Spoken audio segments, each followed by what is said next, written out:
You're listening to the Natalie Parker Studio podcast episode number 17. In today's episode, we're continuing on with our theme of finding your style, and I'm going to share with you how I personally arrived at discovering my own abstract floral painting style that's coming on up. Welcome to the Natalie Parker Studio podcast, the podcast for women artists who are ready to pursue their creative dreams so that they can thrive both in life and in business. I'm your host, Natalie Parker, artist and mentor to women creatives around the globe. In this podcast, I'll share with you the strategies, principles, and mindset that you need to build a purposeful and fulfilling creative business. If you're ready to be inspired, encouraged, and equipped to build the art business of your dreams, then you're absolutely in the right place. Let's dive in to today's episode.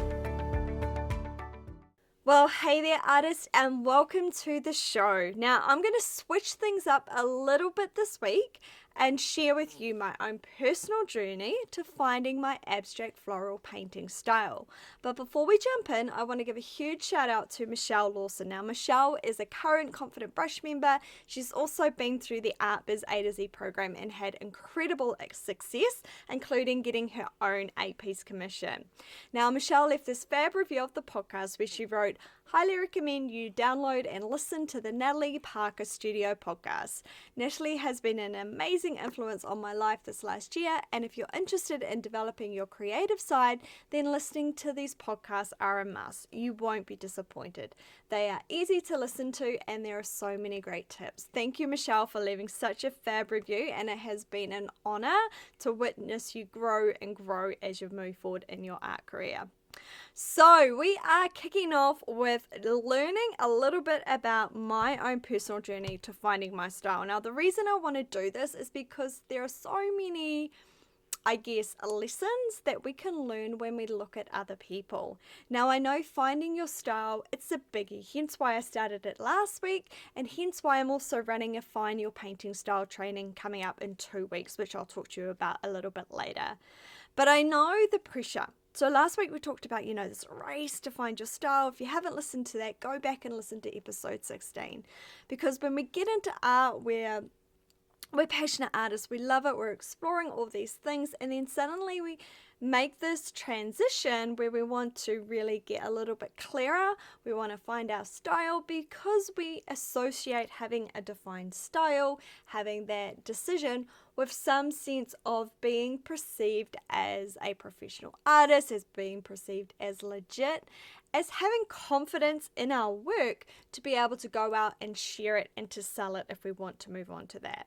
So my journey was very long in finding my style, and I'm always very clear with my students that building an art career, building an art business, developing your creativity does take time.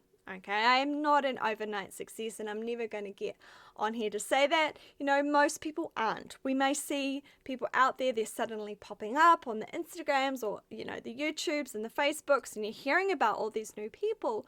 But when you go and listen to people's stories, you'll find they have done the groundwork. There's a lot of process and a lot of journey and study that they've had to do to get to where they are. Now, most of you know, my journey. I was that classic art chick, all right, in kindy.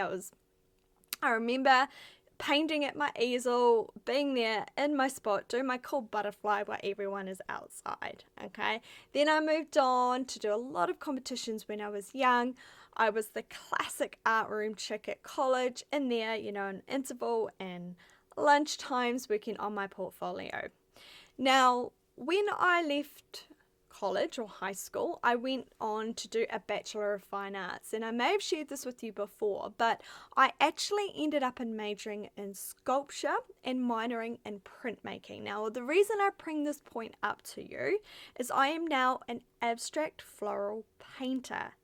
Okay, I don't do printmaking in my work. Sometimes I introduce mixed media, and I don't work in 3D sculptural forms anymore. Now, what actually happened at art school was I loved painting, but I had a little bit of a situation with the tutor at the time who wasn't really feeling my work. She didn't like it. She marked my work down, and I was very young. I was only 17 in my first year of art school because I was moved forward, and I was so sensitive when I got these marks. Yet when I got marks in sculpture, they were like I was getting A's, so I associated my mark with what I should be focusing on in order to build an art business, which is where I wanted to go.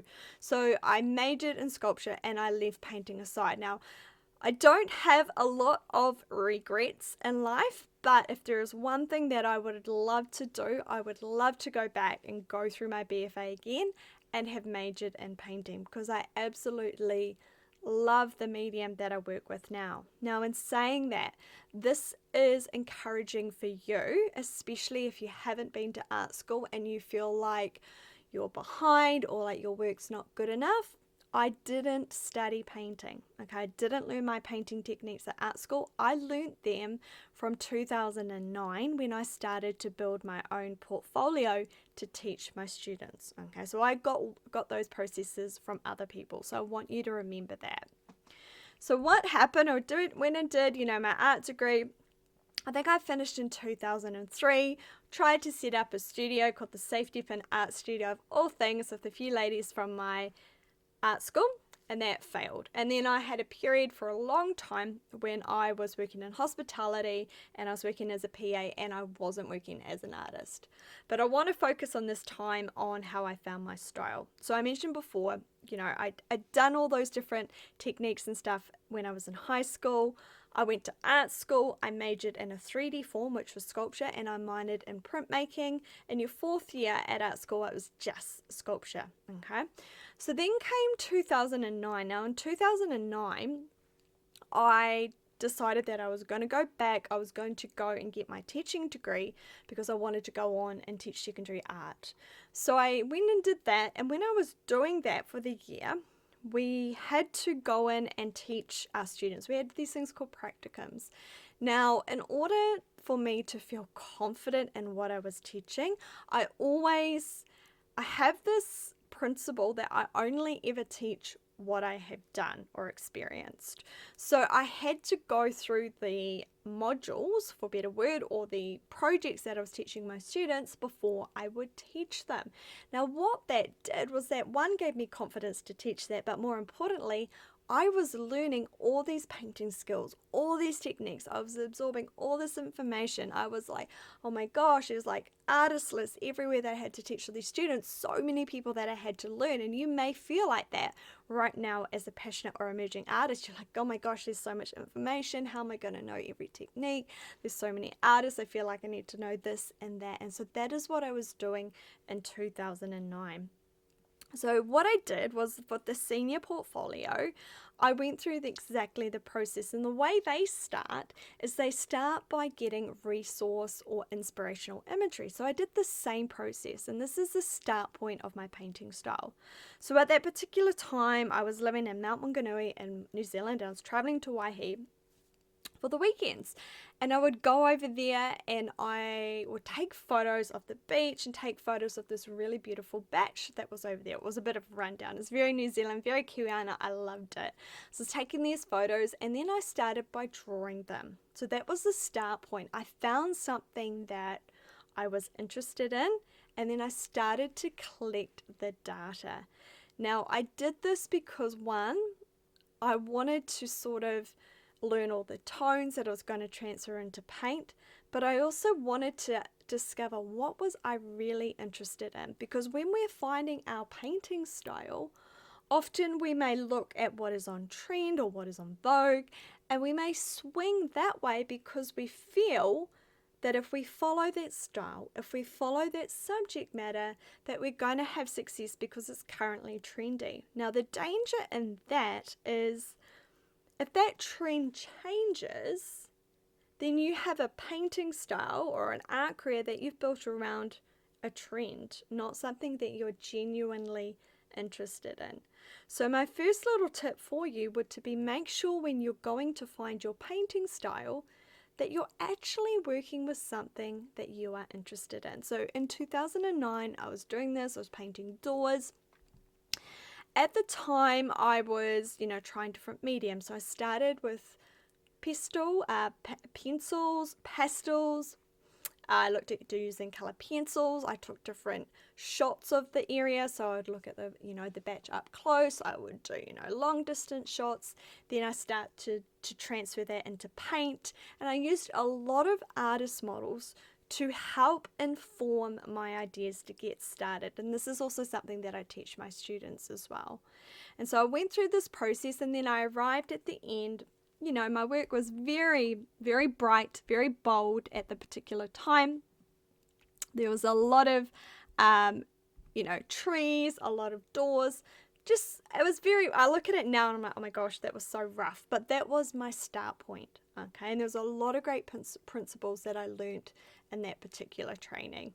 So when I left art school, or training, to be an art teacher, what I did was in 2010, I started going into teaching. Now I moved back to Otaki, and at that particular time, it was not a very great season in my life. However, I continued to paint, but what I started to see coming through my work was some very kind of dark themes, so my color palette started to change.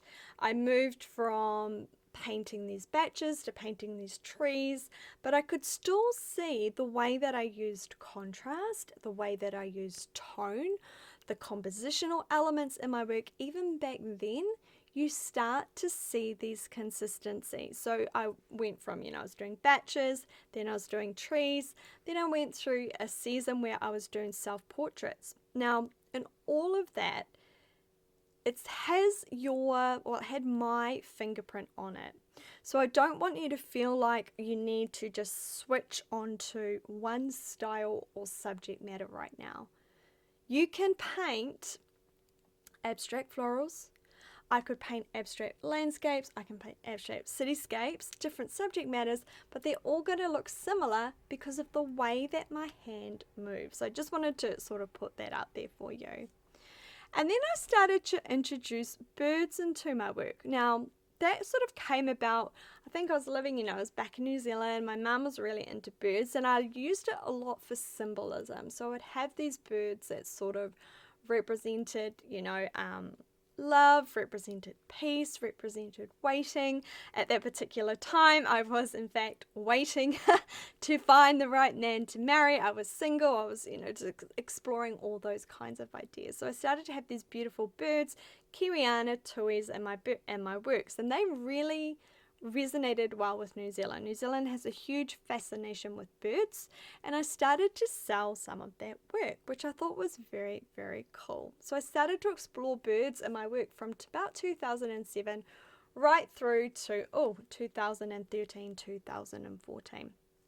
So in this time, I'm in my studio a lot. I'm exploring different techniques. I've explored mixed media. I've explored working with texture. I've explored portraiture. I've explored working with buildings, with trees, with birds.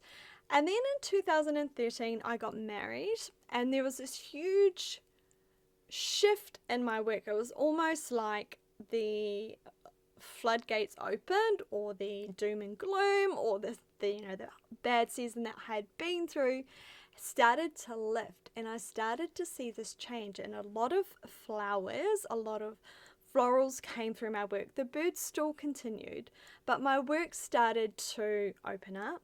I started to really look at new artists. I think we traveled to America at some point. I think it might have been, we went quite a few times, but at one particular time we went to MoMA, and so I got to see Monet's work in person, which was the most moving experience I've had ever looking at art. But this is just, the art just started to change. Okay, and the way it's changing, there's a lot of things that are influencing my style. There's my personal season in my life. There was my visual surroundings. Okay, so I'm moving from a beach, I'm moving to more of a coastal town. I bought my own home, so I started to have a garden. Those things started to come through my work. In 2014, we moved to the city in Wellington, and I had this cool studio space. Well, it was really our bedroom, but we had a studio apartment with a mezzanine, and at one end I would paint, at the other end was our bedroom. Now I started to get, again, a lot looser with my work. I was looking at artists like Bill Hammond and Pat Steer, who are really into the drips and freedom. So I had this kind of push-pull going on with my work. I'm incredibly patient sometimes, but also incredibly not patient. So I'd love starting the work with these drips. I was exploring a little bit more abstract, but I was still keeping those roses and keeping those beautiful details coming through. And I continue to explore the floral theme from, 2014, 15 and 16. During these times, I had shows at the Thistle Hall Gallery.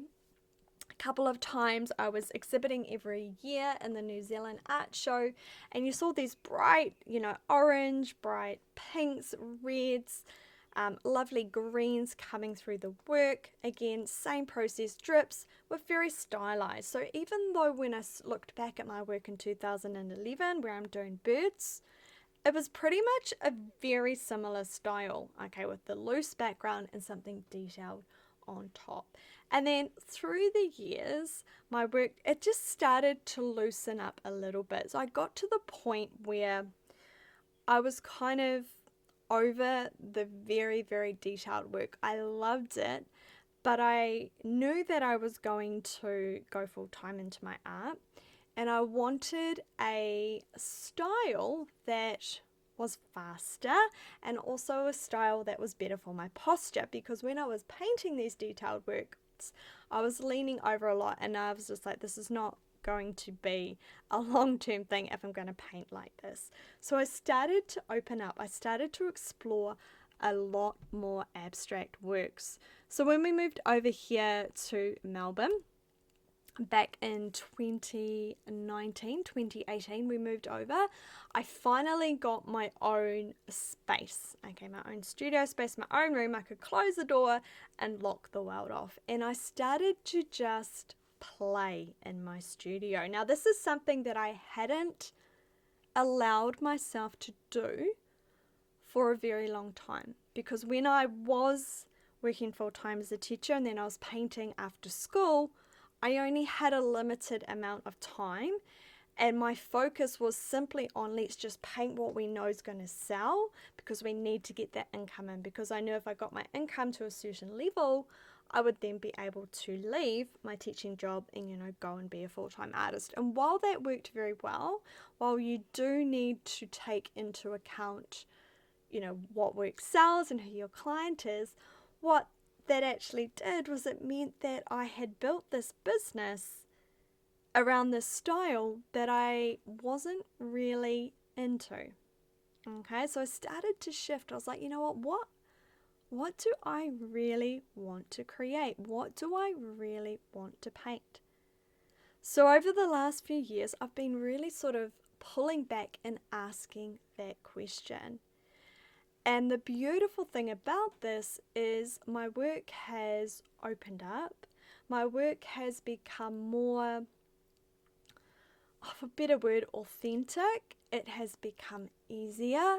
It has become lighter, more expressive, and it has resonated with more people, because it doesn't feel stiff. It doesn't feel pre-planned. It feels like my natural mark making techniques, my natural fingerprint is coming through to my work. Now, to get there, it did take me about 18 months to 2 years to loosen up, okay, because I was like I said, it's very tight, very detailed. So a couple of ways that I went through this process where I was deciding I wanted to move away from more stylized florals to abstract florals was I had this space, and I went and put the plastic sheets, I think I got them from Bunnings, on my walls and on my floor, and I hung up, or I masked up lots of different works on paper, pieces of paper, okay, and I just set a color palette, and I went in there and I started to make marks, and I just made a lot of work, a lot of ugly work, but also a lot of good work. Now, when I was working through that process, I was looking at other artists as well, the likes of Susan Nethercote, Claire Bremner, Pat Steer, Bobby Burgers. very amazing artists that have influenced my work. And I started to see these little, bits coming into my work. I could see where I was being inspired by them. But over the process of time, and what I mean by that is by the more work I created, the more I started to see what I liked and what I loved. And now, as I go into my studio to paint, it is a whole different experience. There is very rarely a time where I will plan a composition for my work based on, this is just the style that I paint now. I'm very intuitive. Now that was a big difference from someone who was very into control.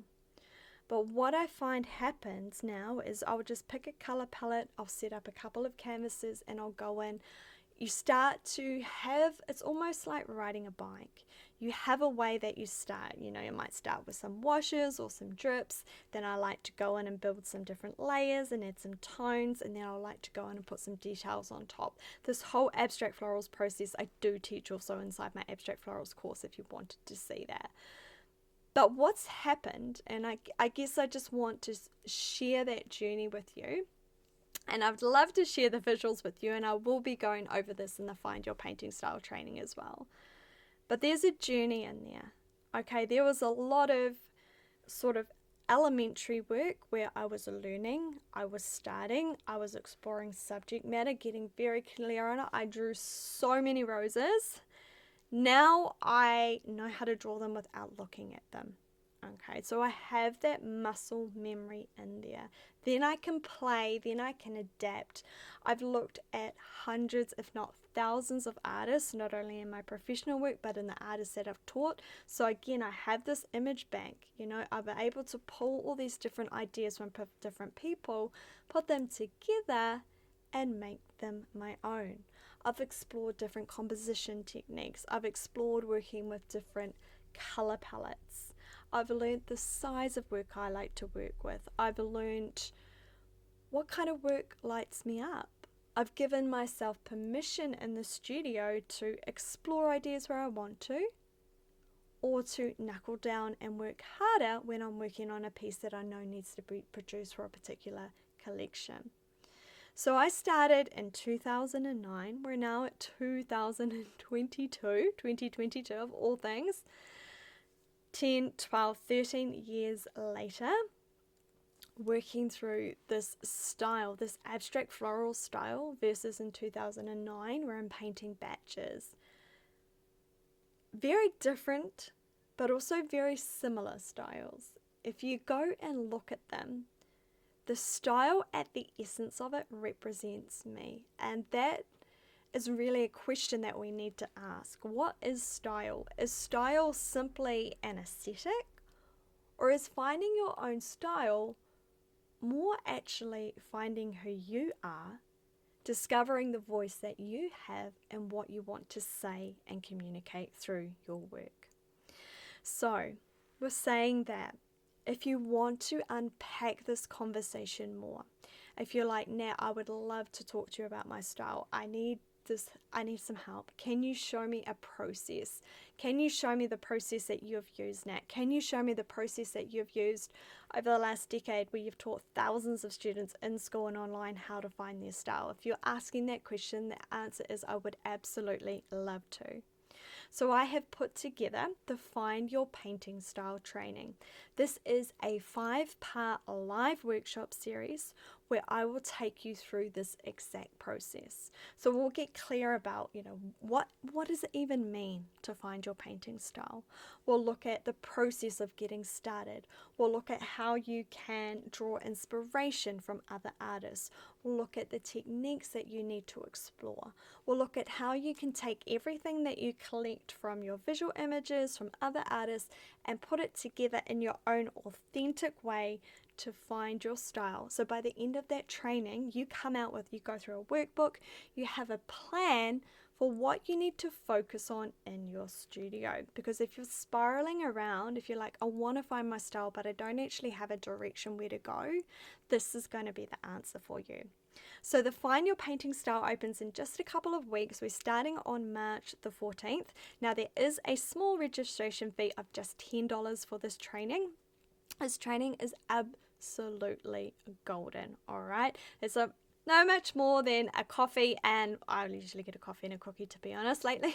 It's just the price of a coffee and a cookie. All right. But you're going to get this so much amazing value in the training. You get support from me, you get support from the community of artists that come through this, because I want you to move forward. And another reason that we're charging this fee is because I know that those who pay attention. Now, I've never charged for a training before, okay, a free training. I've done probably 8 now. But those who put money on the line, they show up and pay attention. And so if you want to move forward in your art career this year, if you're serious, then $10 is a no-brainer. Okay, so I'll pop the link in the show notes below for you to go and register. Like I said, we kick off on the 14th of March. Now, of course, there are replays in the group that you can go through while we're going through the coaching component. And there's also the option to upgrade if you want to keep those trainings and go through them over and over again. Now, that I have run this training, I think 2 or 3 times now. We've had 2,000 students go through it, many of whom have come through into the Confident Brush membership because they've absolutely found that training golden, and now they have a plan and they know what to focus on when they come into the membership.